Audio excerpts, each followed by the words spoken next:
الرجیم بسم اللہ الرحمن الرحیم والذین اوتوا العلم درجات وقال النبی صلی اللہ تعالی علیہ وسلم من سلک طریقا یلتمس فیہ علما سہل اللہ لہ بہ طریقا الی الجنہ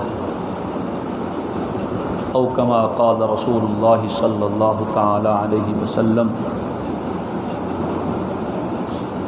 صدق اللہ العظیم وصدق رسولہ النبی الکریم ونحن علی ذلک لمن الشاہدین والشاکرین والحمد للہ رب العالمین۔ ہمارے محترم بھائی حضرت مولانا آفتاب اکرم صاحب زیدہ مجدہم نے آج یہاں آنے کے بارے میں یہ نظم طے فرمایا تھا، لیکن آج وہ کچھ علیل ہیں، تشریف نہیں لا سکے۔ ان کی زیارت سے مجھے بھی یہاں آ کے محرومی ہوئی ہے۔ آپ کے باقی اساتذہ کرام سب سے ماشاءاللہ ملاقات ہوئی ہے۔ اللہ تبارک و تعالی مختصر سے وقت میں صحیح کہنے کی توفیق عطا فرمائے اور پھر ہم سب کو اچھی باتوں پہ عمل کرنے کی توفیق عطا فرمائے۔ اللہ تعالیٰ کا آپ پہ بہت فضل و کرم ہے کہ اس نے آپ کو اپنے علم کے لیے چنا ہے اور اپنے گھروں سے نکال کر یہاں بھیجا ہے۔ یہاں جو علم پڑھنے کے لیے آنا ہوتا ہے وہ اپنی مرضی سے نہیں ہوتا، اللہ کی مرضی سے ہوتا ہے۔ علم حاصل کرنے والے گویا جناب رسول اللہ صلی اللہ علیہ وسلم کے وارث بننے جا رہے ہوتے ہیں۔ ان العلماء ورثۃ الانبیاء وان الانبیاء لم یورثوا دینارا ولا درہما وانما ورثوا العلم فمن اخذہ اخذ بحظ وافر۔ علماء انبیاء کے وارث ہیں اور انبیاء درہم و دنانیر کا وارث نہیں بناتے۔ انما کلمہ حصر ہے، وہ تو صرف علم کا وارث بناتے ہیں۔ جس نے علم حاصل کر لیا اس نے وراثت نبوت کا بہت بڑا حصہ حاصل کر لیا۔ تو نبی کے وارث کسی فیکٹری میں تیار نہیں ہوتے، کسی مل میں نہیں بنتے، کسی کارخانے میں ان کی پیکنگ نہیں ہوتی، مدرسہ ہے جہاں یہ پیدا ہوتے ہیں۔ تو گویا یہاں آنا یہ اللہ کا انتخاب ہے۔ اس پر آپ کو اور ہم سب کو اللہ تعالیٰ کا شکر ادا کرنا چاہیے، کیونکہ ضابطۂ خداوندی ہے لَإِن شَكَرْتُمْ لَأَزِيدَنَّكُمْ، اگر تم شکر کرو گے تو میں اپنی نعمت کو بڑھا دوں گا۔ اور یہ قاعدہ ہے، قانون فطرت ہے، اللہ تعالیٰ کا قانون ہے کہ جو آدمی جو بھی ہو وہ جس نعمت کی قدر کرتا ہے اللہ تعالیٰ اس نعمت کو بڑھا دیتا ہے۔ ایک واقعہ سنا تھا، پہلے زمانے کی بات ہے، ایک شخص ایک اللہ والے کے پاس آیا، کہنے لگا حضرت میرے پاس دنیا بہت زیادہ ہے، دعا کریں کہ کم ہو جائے۔ الٹ آج کل کے اعتبار سے آج کل کوئی نہیں ملے گا یہ دعا کروائے کہ میری دنیا کم ہو جائے، دولت کم ہو جائے۔ آج جو بھی ملتا ہے کیا کہتا ہے؟ دعا کریں کاروبار میں برکت ہو، رزق وسیع ہو۔ اس نے کہا حضرت مجھ سے سنبھالی نہیں جاتی۔ تو انہوں نے اس کو ایک نسخہ بتایا، کہا تم اس طرح سے کرو تو انشاءاللہ اللہ تعالیٰ اس میں جو تم چاہتے ہو اس طرح ہو جائے گا۔ نسخہ یہ تھا کہ فرمایا تم ایک باجرے کی روٹی بناؤ، جانتے ہیں باجرہ؟ کبھی دیکھا ہے باجرہ؟ تو باجرے کی روٹی بناؤ، جب روٹی بن جائے تو تم گھوڑے پہ بیٹھ جانا اور گھوڑے پہ بیٹھ کے وہ روٹی کھانا۔ جب تم روٹی کھا لو گے تو امید ہے کہ تمہارا مسئلہ حل ہو جائے گا۔ اس نے ایسے ہی کیا، باجرے کی روٹی بنوائی، گھوڑے پہ سوار ہو گئے اور روٹی کھانا جو شروع کی تو روٹی سے ذرے گرنے لگے۔ حضرت کا خیال یہی تھا کہ باجرے کی روٹی کے ذرے ہوتے ہیں، ٹکڑے بن جاتے ہیں، وہ گریں گے، اس نے کہاں اٹھانے ہیں، تو رزق کی بے حرمتی ہوگی، بے اکرامی ہوگی، ناقدری ہوگی، تو خود بخود رزق کم ہو جائے گا۔ لیکن یہ ایسا قدردان تھا اللہ کی نعمت کا، یہ جب بھی دیکھتا کہ نیچے ذرہ گرا ہے، یہ فوراً گھوڑے سے اترتا اور تمام ذروں کو اٹھاتا، انہیں صاف کرتا اور ایک ایک ذرے کو کھاتا، پھر گھوڑے پہ بیٹھتا، پھر لقمہ توڑتا، پھر ذرے گرتے، پھر اترتا، پھر ذروں کو اٹھاتا، انہیں صاف کرتا، پھر کھاتا، پھر گھوڑے پہ بیٹھتا، پھر لقمہ توڑتا، پھر ذرے گرتے، پھر اترتا، پھر صاف کرتا، پھر کھاتا۔ اس طرح اس نے گھوڑے پہ سوار ہو کے باجرے کی روٹی کھائی۔ آپ کو سمجھ آ رہی بات؟ جب اس نے اس طرح روٹی کھا لی تو اللہ کا کرنا یہ ہوا، اس کا رزق اور بڑھ گیا، اس کا رزق اور بڑھ گیا۔ تو حضرت کے پاس ہے کہ حضرت شاید آپ میری بات سمجھے نہیں تھے، میں تو آیا تھا کہ رزق زیادہ ہے، مجھ سے سنبھالا نہیں جاتا، آپ کو دعا کریں کہ رزق میرا تھوڑا کم ہو جائے تاکہ اللہ کی نعمت کی ناقدری نہ ہو۔ تو حضرت نے فرمایا کم نہیں ہوا، نہیں وہ تو اور بڑھ گیا۔ اچھا یہ بتاؤ تم نے روٹی کیسے کھائی تھی؟ اس نے کہا ایسے کھائی تھی۔ فرمایا اگر ایسے کھائی تھی پھر تو اور ہی بڑھنا تھا، میرا خیال یہ تھا کہ تم روٹی کھاؤ گے اور تم نے ذرے اٹھانے کے لیے کہاں بار بار اترنا تھا، تو اللہ کے رزق کی ناقدری ہوگی اور رزق کم ہو جائے گا، تم نے ناقدری نہیں ہونے دی تو تمہارا تو رزق بڑھنا ہی تھا۔ یہ ہے لئن شکرتم لازیدنکم، اس کا قاعدہ ہے ہر ایک کے لیے، جو بھی اس کا شکر کرتا ہے۔ اور اللہ تعالیٰ کو یہ شکوہ بھی ہے، اعملوا آل داؤد شکرا وقلیل من عبادی الشکور، آل داؤد شکر کرو، اور پھر فرمایا قلیل، قلیل کا معنی کیا ہے؟ کیوں جی جنہوں نے پڑھا ہے وہ تو بولیں، بہت، قلیل کا معنی کیا ہے؟ قلیل، تنوین ہے تقلیل کی، بہت کم، من تبعیضیہ، عبادی کس طرح ترجمہ کیا جائے؟ اور میرے بندوں میں سے بہت کم بندے ایسے ہیں الشکور جو شکر کرنے والے ہیں۔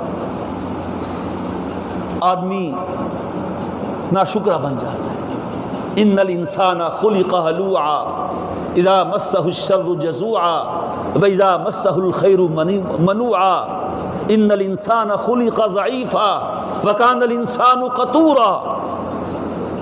تو عزیز طلباء کرام، حقیقت یہ ہے اللہ تعالیٰ کا آپ پہ بہت کرم ہے اور بہت فضل ہے۔ اس نے کرم کیا ہے کہ آپ کو اپنے گھروں سے اٹھا کے یہاں بھیج دیا ہے، یہ اللہ کا پہلا انتخاب ہے، یہ اللہ کا۔ اب آپ میں سے بھی اس نے انتخاب کرنا ہے، دوسرا انتخاب ہوگا۔ پہلا انتخاب تو کر لیا، آپ کو دوسرے بچوں سے ممتاز کر کے قرآن کریم کے لیے، حدیث رسول کے لیے، وراثت نبوت کے نوازنے کے لیے یہاں بھیج دیا۔ اب یہاں سے اللہ نے ایک دوسرا چناؤ کرنا ہے کہ میں کس کس کو اپنے دین کی خدمت کے لیے قبول کروں۔ کرنا ہے کہ نہیں کرنا؟ دین معمولی چیز ہے کہ بڑی چیز ہے؟ کیوں بھی؟ ایک فیکٹری والا، مل والا، ایک ادارے والا، ایک محکمے والا، وہ اپنے ادارے کے لیے کسی کو رکھتا ہے تو چناؤ کرتا ہے کہ نہیں کرتا؟ میں ایک واقعہ پڑھ رہا تھا،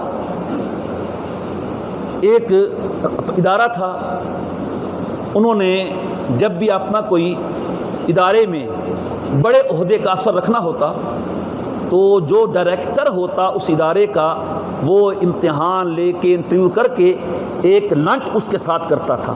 لنچ سمجھتے ہیں؟ بولتے نہیں، لنچ سمجھتے ہیں؟ لنچ تو سمجھیں گے نا، عشاء نہ سمجھیں، غدا نہ سمجھیں، لنچ تو سمجھیں گے۔ لنچ کیا ہوتا ہے؟ دوپہر کا کھانا، اس کے ساتھ کرتا تھا۔ تو اب وہ اس نے اس کے ساتھ ہوٹل میں گئے دوپہر کا کھانا کھانے کے لیے، تو اس نے کھانے کا آرڈر دے دیا۔ تو ہوٹلوں میں آپ کو پتہ ہے عام طور پہ کھانے سے پہلے سوپ آیا کرتا ہے، جانتے ہیں سوپ؟ اب سوپ آیا، اب سوپ کے ساتھ مرچیں بھی ہوتی ہیں، ساس بھی ہوتی ہے، یعنی فلاں مرچ فلاں مرچ. تو یہ کھانا بھی اصل میں امتحان کا حصہ تھا، انٹرویو کا حصہ تھا.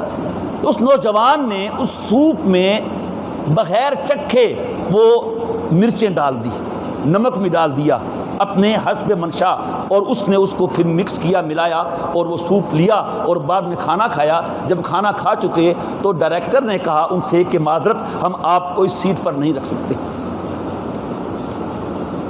اس نے کہا کمال ہے، میرا سب کچھ اچھا ہوا ہے، میرا پیپر بھی اچھا ہوا ہے، امتحان بھی اچھا ہوا ہے، انٹرویو بھی اچھا ہوا ہے، اور لنچ بھی ہمارا بہت اچھا ہوا ہے، پھر آپ کیوں نہیں رکھتے؟ اس نے کہا نہیں اچھا نہیں ہوا.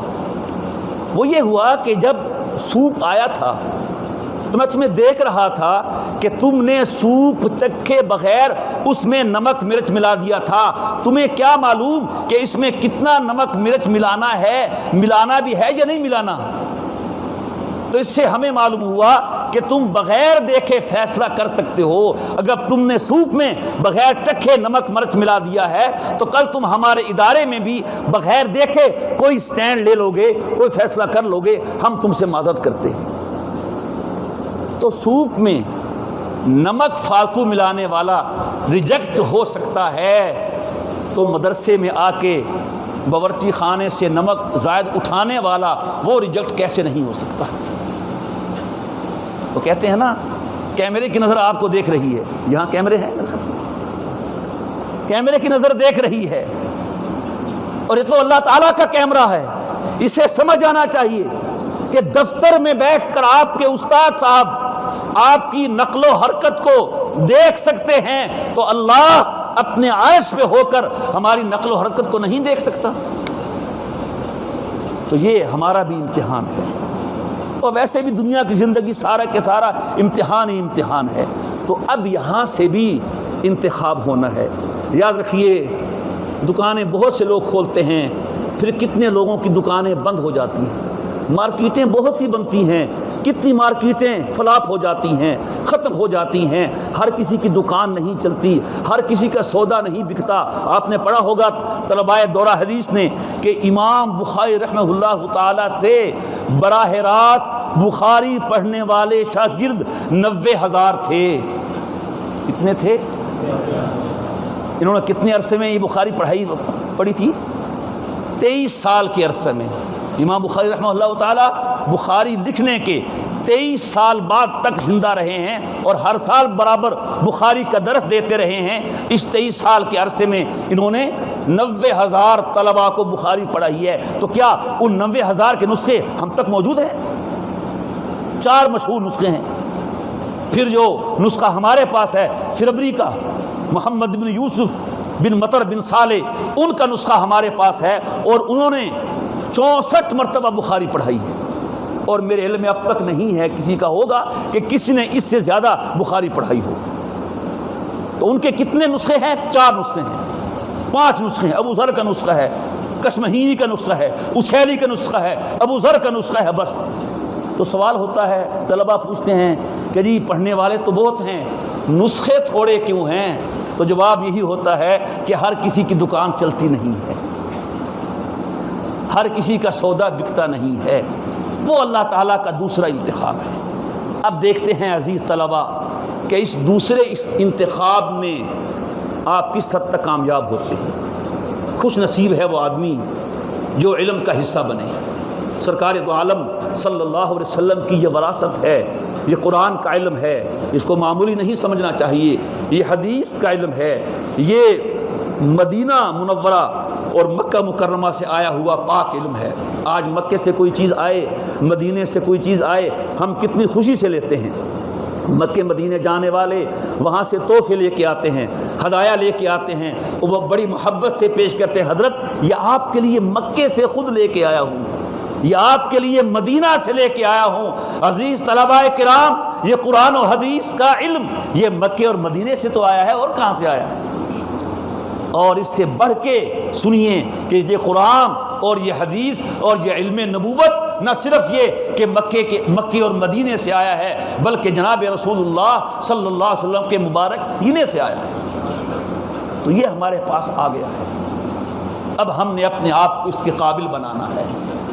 میں طلبہ سے کہہ رہا تھا کہ علم کی مثال دودھ کی ہے عالم مثال میں، اور کوئی گیا گزرا انسان گندے برتن میں دودھ نہیں دوتا۔ دیہاتی طلباء بھی ہوں گے بھائی، کیوں بھائی؟ یہ سب شہری ہیں، ہاں جی سب شہری ہیں، دیہاتی ہیں نا، تو دیہات میں گائے بھینس کا دودھ دوتے ہو کہ نہیں؟ چلو دیکھتے تو ہوگے نا۔ جو آدمی دودھ نکالتا ہے برتن میں، وہ پہلے برتن کو مانجتا اور صاف کرتا ہے کہ نہیں کرتا؟ کوئی آدمی بھی گندے برتن میں دودھ نکالتا ہے؟ تو یہ دودھ جو گائے اور بھینس کا، بکری کا ہے، وہ گندے برتن میں نہیں ڈالا جا سکتا، تو یہ جو حضور کے سینے کا نور ہے یہ گندے سینے میں کیسے آئے گا؟ بس یہی انتخاب ہے۔ اللہ کا دین ایک نمبر ہے، کیوں جی؟ اور اس ایک نمبر دین کے لیے اللہ جس سے کام لیتا ہے وہ ایک نمبر ہونا چاہیے۔ ہاں کبھی کبھار ہو جاتا ہے، ان اللہ لا یؤید ھذا الدین بالرجل فاجر، کبھی ایسا ہو جائے کہ اللہ نافرمان سے بھی، فاسق و فاجر سے بھی کوئی دین کا کام لے لے، لیکن کوئی مستقل دین کا خادم بنے، اس کے لیے ضروری ہے کہ وہ اللہ تعالیٰ کا مقرب اور نیک آدمی ہو۔ تو اس دوسرا انتخاب جو ہونا ہے کہ کل کون قیامت کے دن علماء میں سے اٹھے گا، نبی کریم صلی اللہ علیہ وسلم کے شاگردوں میں سے اٹھے گا، آپ کے تلامذہ میں سے اٹھے گا۔ قیامت کے دن کے بارے میں حدیث میں آتا ہے اللہ تعالیٰ ہر استاد کو کہیں گے کہ تم نے جن کو پڑھایا ہے لاؤ، ہمارے سامنے لاؤ، پیش کرو۔ چنانچہ ہر استاد، ہر عالم اپنے اپنے شاگردوں کو وہاں پیش کرے گا۔ تو گویا کہ طلبہ حاضری سے نہ گھبرائیں، حاضری جہاں بھی ہوتی ہے حاضری وہاں بھی ہوگی انشاءاللہ۔ نہیں، استاد صاحب لے کے رجسٹر حاضری لے رہے ہوں گے، یہ میرے شاگرد ہیں، یہ میرے شاگرد ہیں، اور اللہ کو پیش کریں گے کہ اے اللہ یہ میرے ان کو میں نے بخاری پڑھائی تھی، انہوں نے میرے سے مسلم پڑھی تھی، ترمذی پڑھی تھی، میرے سے قرآن پڑھا تھا۔ اللہ فرمائیں گے تم خود بھی جاؤ اور ان سب کو جنت میں لے جاؤ۔ تو اگر یہی پیشکش جو استاذ الاساتذہ ہیں، انما بعثت معلما کا مصداق ہیں، مجھے استاد بنا کے بھیجا گیا جناب حضرت محمد الرسول اللہ صلی اللہ علیہ وسلم، ان کو فرمایا جائے کہ حضرت آپ بھی تو استاد بنائے گئے تھے، آپ کے شاگرد کہاں ہیں؟ تو حضور بھیجیں حضرت بلال کو یا ابو ہریرہ کو، جاؤ آواز لگاؤ میدان معشر میں، جس نے میرا علم پڑھا ہے مجھ سے یا میرے شاگردوں سے یا شاگردوں کے شاگردوں سے، آ جاؤ۔ اس آواز کے پیچھے کتنے لوگ آئیں گے؟ ہم بھی جائیں گے کہ نہیں جائیں گے؟ بس اس دن اگر ہم اس آواز کے پیچھے چلے گئے اور قیامت کے دن جہاں حضور کے شاگردوں کا مجمع ہوگا وہاں پہنچ گئے تو یقین کیجئے ساری محنت کا بدلہ مل جائے گا، ساری تھکاوٹیں دور ہو جائیں گی، سب ارمان پورے ہو جائیں گے اگر اس دن حضور فرما دیں کہ اے اللہ یہ سارے میرے شاگرد ہیں۔ یہ اسی وقت ہوگا جب ہم اس لائن پہ چلیں گے، اس لائن کی آداب کا خیال رکھیں گے۔ کیوں جی کیا خیال ہے؟ تو پہلی بات تو یہی ہے کہ ہمیں اللہ تعالیٰ کا شکر ادا کرنا چاہیے۔ حضرت الشیخ مولانا محمد زکریا رحمہ اللہ تعالیٰ کراچی میں تشریف لائے تو وقت نہیں تھا حضرت کے پاس، گاڑی میں جانا تھا، آگے ٹائم نہیں تھا، تو کافی سارے علماء کرام طلباء جمع ہو گئے کہ حضرت ہمیں کچھ فرمائیں۔ تو حضرت نے ایک جملہ فرمایا تھا، فرمایا اے طلباء، اے علماء، اپنی قدر کو پہچان لو۔ یہی کہا، اپنی قدر کو پہچان لو۔ جب آدمی اپنی قدر کو پہچانتا ہے پھر وہ خیال کرتا ہے۔ ایک 22ویں گریڈ کا افسر وہ کسی ریڑھی پہ آ کے چاول چنے کھا رہا ہوتا ہے، اس کا سٹیٹس ہے، اس کا معیار ہے، اس کا ایک نام ہے۔ ہمارے محدثین نے ان لوگوں سے حدیث نہیں لی۔ آپ نے واقعہ سنا ہوگا، ایک محدث کسی کے پاس گئے حدیث لینے کے، پتہ چلا کہ فلاں کے پاس حدیث ہے، پہنچ گئے ان کے گھر، کہا جی وہ تو گئے ہوئے ہیں کھیتوں میں۔ وہاں پہنچ گئے، حضرت گھوڑے کے ساتھ تھے اور ان کے دامن میں کچھ نہیں تھا، گھوڑے کو یوں کر رہے تھے بلانے کے لیے کہ میرے دامن میں چارہ ہے، یوں جیسے بلایا جاتا ہے، تھا کچھ نہیں، یہ شاگرد وہیں سے واپس ہو گیا۔ کہا جو آدمی ایک گھوڑے کے ساتھ جھوٹ بول سکتا ہے وہ حضور کی حدیث میں بھی جھوٹ بول سکتا ہے، میں اس کو ساتھ نہیں بناؤں گا، اس سے حدیث نہیں لوں گا۔ تو اس طرح کے واقعات ہیں میرے دوستو۔ تو اللہ کا شکر ہے، پہلے لوگوں کو علم کے لیے کتنا سفر کرنا پڑتا تھا، پیدل کا سفر کرنا پڑتا تھا۔ امام بخاری آج جن کا نام ہے، اللہ اکبر، مشرق و مغرب میں، شمال و جنوب میں، میں حیران ہوتا ہوں جب مدینے کا امام گنبد خضرا کے پاس حضور کی حدیث بیان کرنے کے لیے بخارا جا کے امام بخاری کا حوالہ لے کے آتا ہے۔ ارے تم تو مدینے کے ہو اور حدیث بھی مدینے کے نبی کی ہے اور تمہارے پاس آرام فرما رہے ہیں، تمہیں اتنی دور بخارا جا کے رواہ البخاری کہنے کی کیا ضرورت ہے؟ وہ کہتے ہیں ہم کیا کریں، یہ کام کیا ہی بخاری نے اور کسی نے نہیں کیا ہے۔ اور امام بخاری ہیں جی، درختوں کے پتے کھانے پڑے ہیں اس شخص کو، درختوں کے پتے۔ کبھی نوبت آئی ہے آپ کے ساتھ؟ کبھی کہا ہو جی آج روٹی نہیں ہے، پٹھے کھائیں گے، پٹھے کبھی کھانے پڑے ہیں؟ پٹھے میں پھر بھی کچھ نہ کچھ جوس رس ہوتا ہے، پتوں میں کیا ہوتا ہے؟ کسی ڈاکٹر کے پاس اس زمانے کے ان کا قارورہ پیش کیا گیا، جانتے ہو قارورہ؟ کیوں جی جانتے ہو؟ یورین، یہ جانتے ہو؟ آج کل لیبارٹری میں ٹیسٹ ہوتا ہے نا، اس زمانے میں حکماء کی نظر میں یہ لیبارٹری تھی، سبحان اللہ، بس وہ نبض پہ ہاتھ رکھتے بتا دیتے، کسی مریض کا پیشاب دیکھتے دور سے شیشی میں ڈال کے بتا دیتے، یہ لیبارٹری ٹیسٹ تھا۔ اور بعض حکماء کے بارے میں تو یہ بھی مشہور ہے کہ اگر کوئی خاتون آتی تو وہ خاتون کے نبض پہ ہاتھ نہیں رکھتے تھے، کہتے تھے اس خاتون کے نبض سے دھاگا باندھ دو اور دھاگا مجھے پکڑا دو، وہ دھاگا پکڑ کے بتا دیتے تھے اس کو یہ مرض ہے۔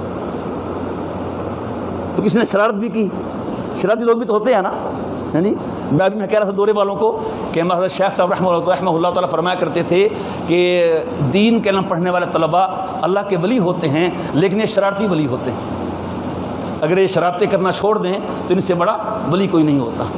خیر کسی نے شرارت کی تو اس نے ایسا کہ ایک بلی پکڑ لی اور وہ دھاگا بلی کے بازو کے ساتھ باندھ دیا، اور حکیم صاحب کو آج اندر کوئی خاتون بیٹھی ہیں پردے میں، ان کی نبض چیک کر لیں، تو حکیم صاحب نے دھاگا پکڑا، کہا باقی تو ٹھیک ہے صرف چھچھرے مانگتی ہے۔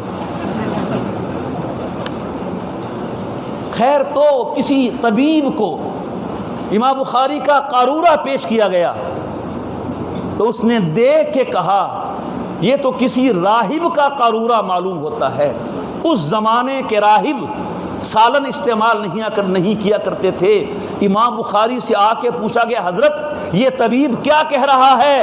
تو امام بخاری نے کہا کہ 40 سال کا عرصہ ہو گیا ہے میں نے سالن کا ذائقہ نہیں چکھا ہے۔ عمر کتنی ہے؟ 60 کے قریب، اور اس بندے نے 60 سالہ عمر میں 40 سال تک سالن کا ذائقہ نہیں چکھا، اس نے دنیا کی نعمتیں کیا حاصل کی ہوں گی؟ کبھی ہمارے ساتھ بھی ایسا ہوا ہے؟ آج روٹی ملے گی سالن نہیں ہوگا، کبھی ہوا ہے؟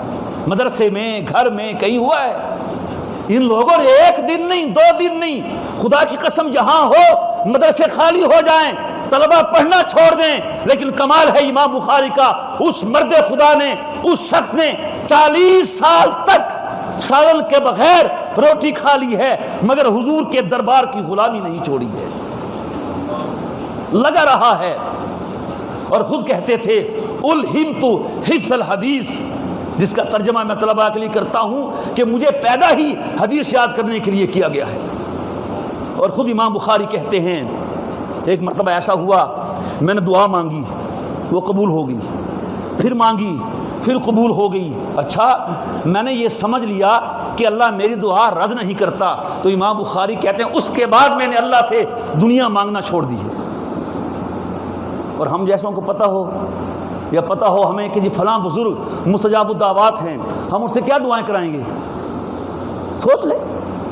حضرت سالم ابن عبداللہ ابن عمر رحمہ اللہ تعالی حضرت عمر کے پوتے ہیں، بیت اللہ کا طواف کر رہے ہیں، پیچھے مکے کا گورنر آ گیا، دیکھا عمر کا پوتا طواف کر رہا ہے، آگے بڑا، سلام کیا اور کہا حضرت کوئی حکم میرے لائق ہو، کوئی خدمت میرے لائق ہو. مجھے طواف کر رہے تھے، جھڑک دیا. کہا حرم میں باتیں کرتے ہو، طواف میں باتیں کرتے ہو. وہ پیچھے ہٹ گیا، وہ پیچھے ہٹ گیا، لیکن رہا پیچھے ہٹ گیا، پھر بھی پیچھے رہا. جب حضرت نے طواف پورا کر لیا اور حرم سے باہر آئے، اب آ گیا. کہ حضرت اب تو طواف ہو گیا ہے، حرم سے باہر آ گئے ہیں، اب فرمائیں. تو حضرت نے کہا تم کیا میرا کام کرنا چاہتے ہو، دنیا کا یا آخرت کا؟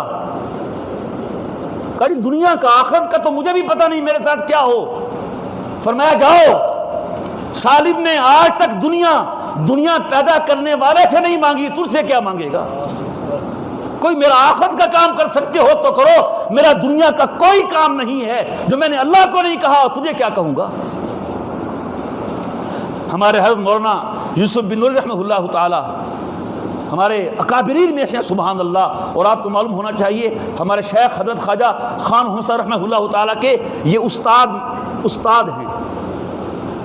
ان کا واقعہ، ان کے پاس ایک آدمی آ گیا سال کے درمیان، حضرت 1,00,000 روپیہ دینے کے لیے. اس زمانے کا 1,00,000، اس زمانے کا کسی محتمم کو اکٹھا اس زمانے میں 1,00,000 جو سمجھیے آج کے کروڑ سے بھی زیادہ ہونا چاہیے. تو حضرت نے فرمایا کہ بھائی لے جاؤ، میرے مدرسے میں سال کا خرچہ پورا ہے، مجھے ضرورت نہیں، کسی اور مدرسے میں لے جاؤ. اللہ، اس نے کہا حضرت لے لیجئے، آپ کو اتنے زیادہ اکٹھے پیسے کوئی نہیں دے گا. حضرت نے فرمایا لے جائیے، تمہیں اتنے رقم واپس کرنے والا بھی کوئی نہیں ملے گا. تو یہ وہ رستہ ہے اور یہ وہ لائن ہے جو 14 صدیوں کے بعد بھی اللہ کی قسم حضور سے ملا دیتی ہے. جب آدمی یہ سنتا ہے، یہ سوچتا ہے کہ میں حضور کے شاگردوں میں آ گیا ہوں، اور حدیث پڑھنے اور پڑھانے سے، قرآن پڑھنے اور پڑھانے سے، علم کے کام میں لگنے سے میرے سینے میں برابر وہی نور آ رہا ہے کہ آج بھی اس نور کا مرکز گنبد خضرا کے نیچے آقا دو جہاں صلی اللہ علیہ وسلم کا مبارک سینہ ہے. تو یقین کیجئے اس کی خوشی کی انتہا نہیں رہتی. بنا ہے شاہ کا مصاحب، پھرے ہے اتراتا، وگرنہ شہر میں غالب کی آبرو کیا ہے. تو پہلی بات تو یہی ہے کہ ہمیں شکر کرنا چاہیے. کیوں جی، کیا خیال ہے؟ حقیقت میں سوچ کے سمجھ کے کہ اے اللہ، کہاں میں اور کہاں یہ نکھتے گل، نسیم صبح ہو تیری مہربانی ہے. میں اور قرآن، میں اور حدیث، میں اور یہ بخاری، یہ مسلم، یہ ترمذی، یہ وہ کلام رسول جو حضور کے مبارک زبان سے صادر ہوا ہے، آج مجھے پڑھنے پڑھانے کے لیے مل رہا ہے. تو یہ سوچ کر ہی آدمی سبحان اللہ کہاں سے کہاں پہنچ جاتا ہے. اور دوسری بات یہ ہے کہ ہمیں شکر کے ساتھ ساتھ اپنے آپ کو اس قابل بنانا ہے. اور ظاہر ہے کہ جو آدمی جتنا محتاج بنتا ہے اس کو اتنا علم آتا ہے. بخاری میں آپ پڑھیں گے کتاب العلم میں کہ متکبر اور شرم والا بچہ علم حاصل نہیں کر سکتا. جس کو شرم ہے، پوچھتے نہیں ہے شرم آ رہی منو بھی، شرم آوا ہے. اللہ کے بندے شرم کیوں آوا ہے؟ کس چیز کی شرم؟ علم میں شرم نہیں ہے. جو تکبر کرتا ہے، اپنے آپ کو بنا کے رکھتا ہے، میرے کپڑے خراب نہ ہو، میری پگڑی کا بل خراب نہ ہو، میرا فلاں خراب نہ ہو، اس کو علم نہیں آتا. جہاں بیٹھنا پڑے بیٹھ جائے، جو کہا جائے کر لے، اس کو علم آتا ہے. اپنے آپ کو جب تک مٹائے گا نہیں آدمی، علم نہیں آتا ہے.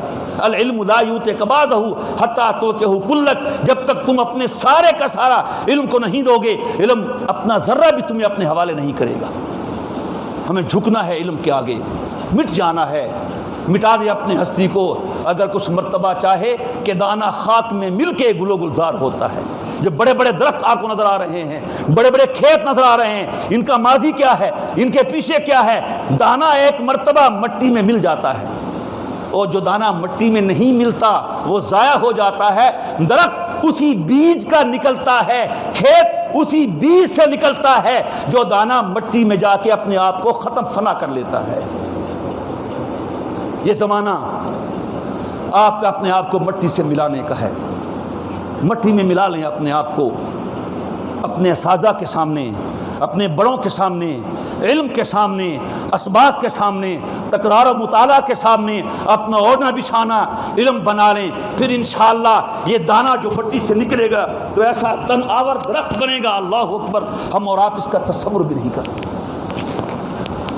تو ہمیں اس علم کے لیے اپنے آپ کو ہموار کرنا ہے۔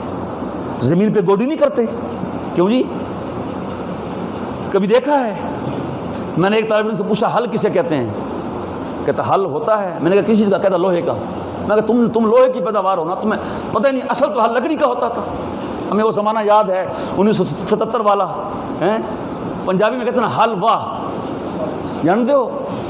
واہ نعرہ لگتا تھا، یہ قومی اتحاد کا انتخابی نشان تھا حل۔ حل جانتے ہیں نا؟ حل اب نعرہ لگاتے تھے، ایک ایسا حل جو کیسا واہ، پنجابی سمجھ ہو نا؟ حل والا کی مطلب والا حلوا نا، وہ کہتے حلوا کی بن گیا، حلوا کی بن گیا۔ بھٹو کہتا تھا، مجھے یاد ہے سرگودے آیا تھا بھٹو مرحوم، کہتا تھا مجھے کہتے ہیں شراب پیتا ہے، میں تو تھک جاتا ہوں تو تھوڑی سی پیتا ہوں، یہ مولوی تو اتنا اتنا حلوہ کھا جاتے ہیں۔ تو یہ وہ زمانہ تھا، حلوا ہیں جی، نہیں سمجھ آئی؟ 2 in 1 ہیں جی، حل بھی آ گیا تو حلوہ بھی آ گیا۔ تو خیر میں یہ کہہ رہا تھا گوڈی ہوتی ہے کہ نہیں؟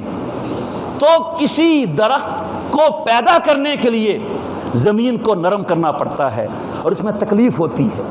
زمین کو کہیں لوہے کا وہ کرا مار رہے ہوتے ہیں، کہیں ٹریکٹر کے پیچھے وہ آپ نے دیکھا ہوگا لوہے کا حل ہے وہ لگا رہے ہوتے ہیں۔ پہلے زمانے میں لکڑی کا حل لگاتے تھے، بیچاری چیختی بھی ہوگی، چلاتی بھی ہوگی، اس کا سینہ چاک بھی ہوتا ہوگا، لیکن وہی زمین جو حل کی سختی کو برداشت کر لیتی ہے، کچھ عرصہ کے بعد وہاں لہلہاتے کھیت نظر آتے ہیں۔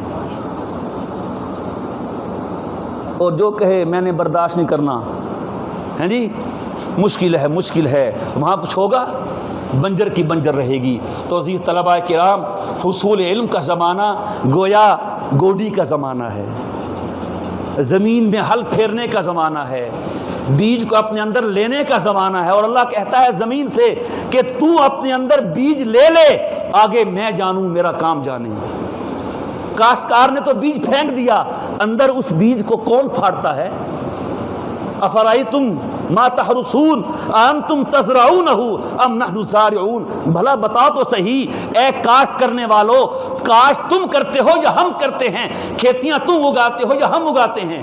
گویا آدمی کا کام، وہ کیا کہتا تھا شاکر، تو ڈیوا بال کے رکھ سجنا، ہوا جانے خدا جانے، یعنی تو ڈیوا بال کے رکھ سجنا، ہوا جانے، اور تیرا کام ہے دیا جلا دینا، تیرا کام ہے کتاب لے کے بیٹھ جانا، تیرا کام ہے اپنی ساری صلاحیت اس ہدایت میں، اس نور انوار میں، اس بخاری اور مسلم میں خرچ کر دینا، پھر رب کا کام ہے وہاں سے بہترین علم تجھے عطا کرنا۔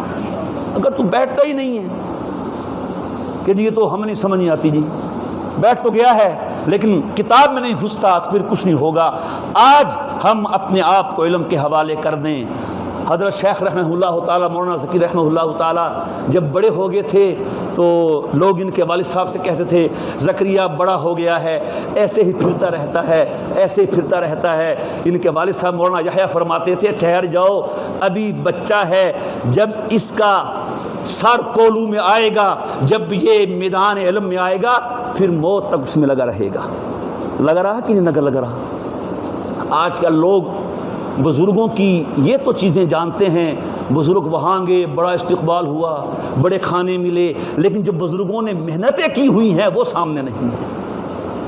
آج محنت کا زمانہ ہے، آپ کے اساتذہ آپ کے پاس موجود ہیں، علم آپ کے پاس آنا چاہتا ہے، بس آپ اپنے آپ کو پاک و صاف رکھیں۔ یہ اللہ کا دین ہے، یہ پاک و صاف ہے، یہ پاک نبی کا دیا ہوا پاک دین ہے، یہ پاک سینے میں آئے گا۔ خدا نخواستہ ہم اپنا سینہ پاک نہیں کریں گے، یہ باہر سے چلا جائے گا، ایک کان سے جائے گا دوسرے کان سے نکل جائے گا۔ اگر ہمارا سینہ صاف ہوگا، پاک ہوگا، ہم گناہوں سے اپنے آپ کو بچائیں گے، گندگیوں سے، غلاظات سے بچائیں جائیں گے تو ہمیں علم کا ظاہر بھی ملے گا، علم کا باطن بھی ملے گا. پھر وہ وقت آئے گا کہ اللہ تعالیٰ ہم سے اس علم کا کام لیں گے، پھر اللہ ہمیں استعمال فرمائیں گے. آج ہر کوئی کسی کے لیے استعمال ہو رہا ہے، کوئی کسی کے لیے استعمال ہو رہا ہے. ہم یہ نیت کریں ہم انشاءاللہ اللہ کے لیے اور اللہ کے نبی کے لیے اور اللہ کے دین کے لیے استعمال ہوں گے. اور اس کے لیے یہی ہے، یہی زمانہ ہے. اب اللہ فیصلے کر رہا ہے. یہ دورے میں پہنچ گئے ہیں، یہ مشکات میں آگے ہیں، اب ان کو آگے بھیجنا ہے. فرشتیں بن رہی ہیں، آپ کے زادہ بھی سوچتے ہیں. اور اللہ معاف کرے کوئی انتخاب ہو جانے کے بعد بھی رستے سے بھٹک جاتا ہے. ایک چیز ہے نبوت کی، علماء نے لکھا ہے اللہ کسی ایسے شخص کو نبی نہیں بناتا کہ جس کے سر سے نبوت کا تاج اتارنا پڑے. نبی کے علاوہ ہر کسی کے لیے خطرہ ہے، کسی وقت بھی بھٹک سکتا ہے، پھسل سکتا ہے. امام راضی رحمہ اللہ تعالی موت کے وقت شیطان آیا ان کے پاس، موت کے وقت کہ چلو اس کو اس وقت کچھ داؤ لگا لیں اپنا. کہتا ہے راضی دنیا سے جا رہے ہو، کیا لے کے جا رہے ہو؟ دنیا سے جا رہے ہو؟ تو امام راضی نے کہا میں دنیا سے اللہ کی توحید لے کے جا رہا ہوں. سبحان اللہ، اللہ کی توحید لے کے جا رہا ہوں. کیا لے کے جا رہا ہوں؟ اور توحید کا معنی کیا ہے؟ اللہ ہے اور ایک ہے. وحدت وجود باری تعالیٰ اور وحدت باری تعالیٰ. اللہ ہے اور ایک ہے. شیطان نے کہا اچھا دلیل ہے؟ کہاں ہے؟ امام راضی نے دلیل دی. امام راضی نے کس بات پر؟ توحید باری تعالیٰ پر. شیطان نے وہ توڑ دی. دوسری دی وہ توڑ دی. تیسری دی، حتیٰ کہ 100 دلیلیں دی امام راضی نے توحید باری تعالیٰ پر. شیطان نے وہ 100 کی 100 توڑ دی. شیطان کے پاس بھی علم ہے کہ نہیں؟ تو صرف علم کا ہونا کافی نہیں ہے. تو امام راضی نے اللہ کی طرف رجوع کیا. سبحان اللہ، منتخب لوگوں میں سے تھے. کہنے لگے شیطان اگر تو نے یہ میری 100 دلیلیں توڑ دی ہیں تو کیا ہوا؟ میں اس کے باوجود اللہ کو مانتا ہوں، ایک مانتا ہوں اور دلیل کے بغیر مانتا ہوں. یہ کہہ دیا. جب شیطان نے یہ سنا تو کم وقت پھر بھی باز نہیں آیا، پھر بھی پھنسانے کی کوشش کی. کہتا ہے راضی آج تجھے تیرے علم نے مجھ سے بچا لیا، اگر تیرے پاس علم نہ ہوتا میں تجھے اس وقت بے ایمان کر کے مارتا جیسے میں کتوں کو موت کے وقت بے ایمان کر چکا ہوں. راضی نے کہا نہیں سن، مجھے میرے علم نے نہیں بچایا بلکہ مجھے میرے اللہ نے بچایا ہے. تو یہ کم وقت اس وقت تک پیچھے لگا رہتا ہے. تو یہ مت سمجھیے ہم نے پڑھنے کے بعد پڑھانا شروع کر دیا، ہم درجہ معصومین میں آگے نہیں، شیطان اور پیچھے ہے. شیطان اتنا بازاروں میں محنت نہیں کر رہا جتنا مدرسوں کے طلباء میں اور مدرسین میں محنت کر رہا ہے. اس کو پتا ہے میری ساری محنت ان لوگوں نے ضائع کر دینی ہے.